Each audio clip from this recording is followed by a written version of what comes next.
Trump के दूसरे target Greenland की करते हैं। ट्रंप किसी भी हाल में ग्रीनलैंड वाली जिद से पीछे हटने को तैयार नहीं है। इसके लिए वो नेटो से भी टकराने को तैयार है।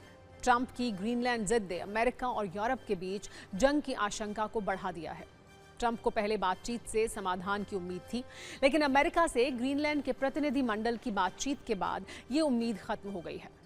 ग्रीनलैंड ने साफ कह दिया है कि वो डेनमार्क के साथ ही रहना चाहता है। इसके बाद ट्रंप ने फिर अपना ग्रीनलैंड प्रण दोहराया है, लेकिन ट्रंप के इस ग्रीनलैंड वाले सपने के बीच यूरोप वाली बाधा है, क्योंकि ट्रंप को रोकने के लिए यूरोप ने ग्रीनलैंड में सैन्य तैनाती शुरू कर दी है।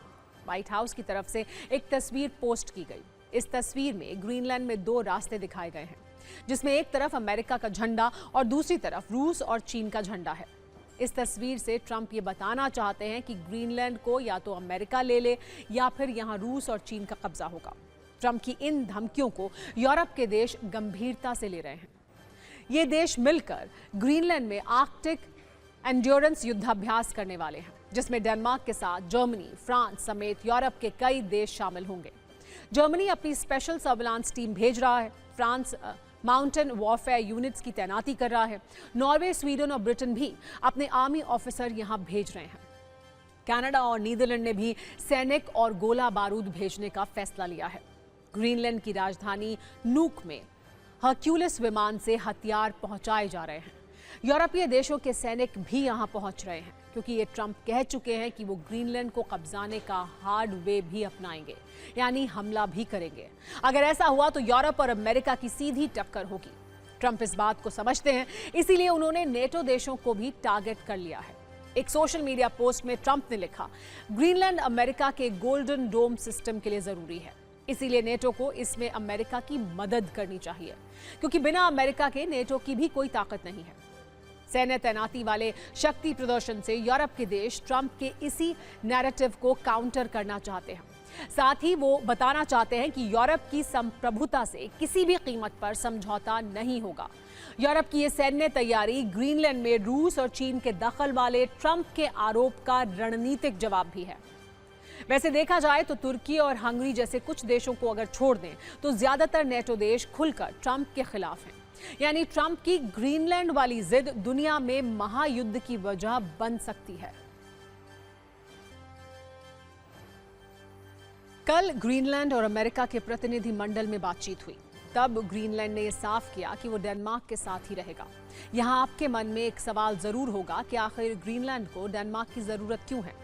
दरअसल ग्रीनलैंड के लोग राजनीतिक रूप से डेनमार्क से आजाद होना चाहते हैं, लेकिन आर्थिक तौर से वो इसके लिए तैयार नहीं है, क्योंकि ग्रीनलैंड की अर्थव्यवस्था मछली निर्यात पर निर्भर है। निर्यात में 98% हिस्सा मछली और झींगा है। यहाँ माइनिंग और टूरिज्म से सिर्फ 2 से 5% इनकम ही होती है। ग्रीनलैंड के 40% लोग सरकारी कर्मचारी हैं। यहाँ की कुल आबादी सिर्फ 56,000 है। कम आबादी की वजह से निजी क्षेत्र के व्यवसाय ना के बराबर है।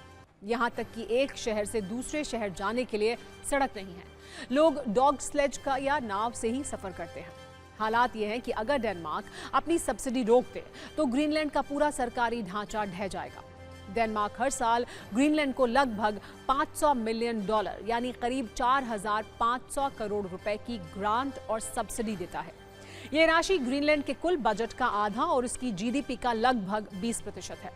अमेरिका अगर ग्रीनलैंड को खरीदता है तो ये उसके लिए भी महंगा सौदा होगा। सब्सिडी को जारी रखने के लिए अमेरिका को हर नागरिक पर सालाना करीब 15 लाख रुपए खर्च करने होंगे। ये अमेरिका के किसी भी अन्य राज्य के मुकाबले बहुत ज्यादा खर्च है। ग्रीनलैंड की बर्फ के नीचे यूरेनियम और दुर्लभ खनिजों का खजाना है। दुनिया की नजरें इन खनिजों पर हैं, लेकिन वहां माइनिंग शुरू करने के लिए अरबों डॉलर के निवेश और वर्षों के इंतजार की जरूरत है। मछली पकड़ने वाले इस द्वीप को माइनिंग हब में बदलना एक लंबी प्रक्रिया है। ट्रंप के दूसरे टारगेट ग्रीनलैंड की करते हैं।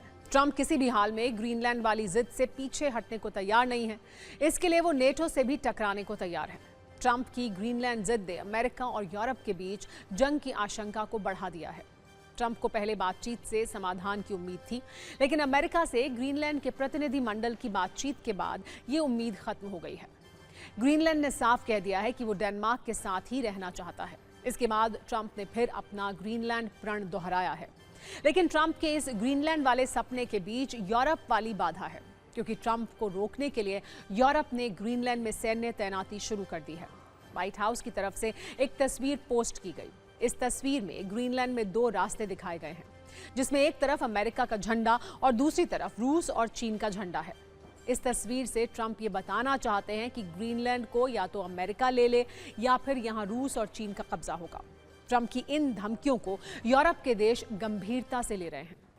ये देश मिलकर ग्रीनलैंड में आर्कटिक एंड्योरेंस युद्धाभ्यास करने वाले हैं, जिसमें डेनमार्क के साथ जर्मनी, फ्रांस समेत यूरोप के कई देश शामिल होंगे। जर्मनी अपनी स्पेशल सर्विलांस टीम भेज रहा है। फ्रांस माउंटेन वॉरफेयर यूनिट्स की तैनाती कर रहा है। नॉर्वे, स्वीडन और ब्रिटेन भी अपने आर्मी ऑफिसर यहां भेज रहे हैं। कनाडा और नीदरलैंड ने भी सैनिक और गोला बारूद भेजने का फैसला लिया है। ग्रीनलैंड की राजधानी नूक में हर्क्यूलिस विमान से हथियार पहुंचाए जा रहे हैं।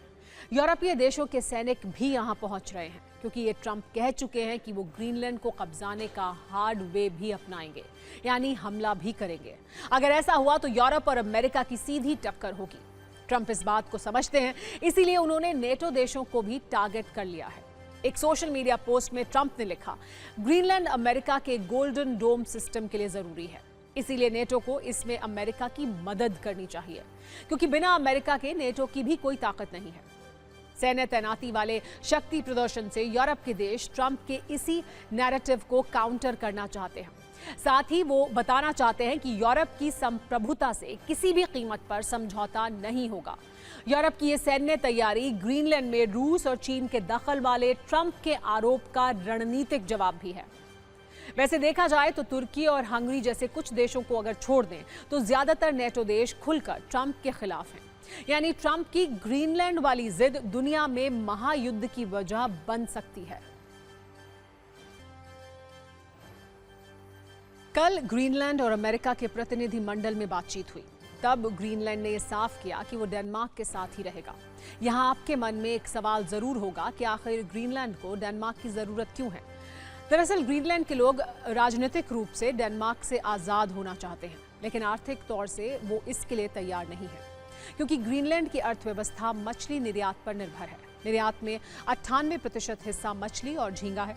यहाँ माइनिंग और टूरिज्म से सिर्फ 2 से 5% इनकम ही होती है।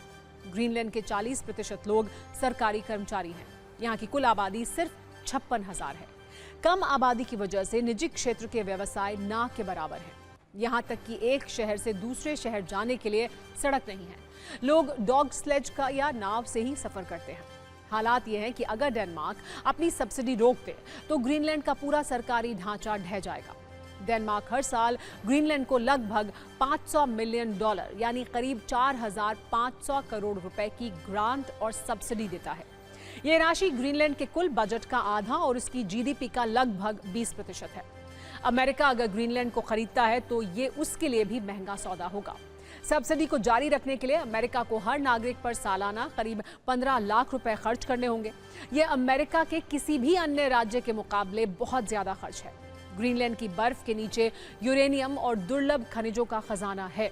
दुनिया की नजरें इन खनिजों पर हैं, लेकिन वहां माइनिंग शुरू करने के लिए अरबों डॉलर के निवेश और वर्षों के इंतजार की जरूरत है। मछली पकड़ने वाले इस द्वीप को माइनिंग हब में बदलना एक लंबी प्रक्रिया है।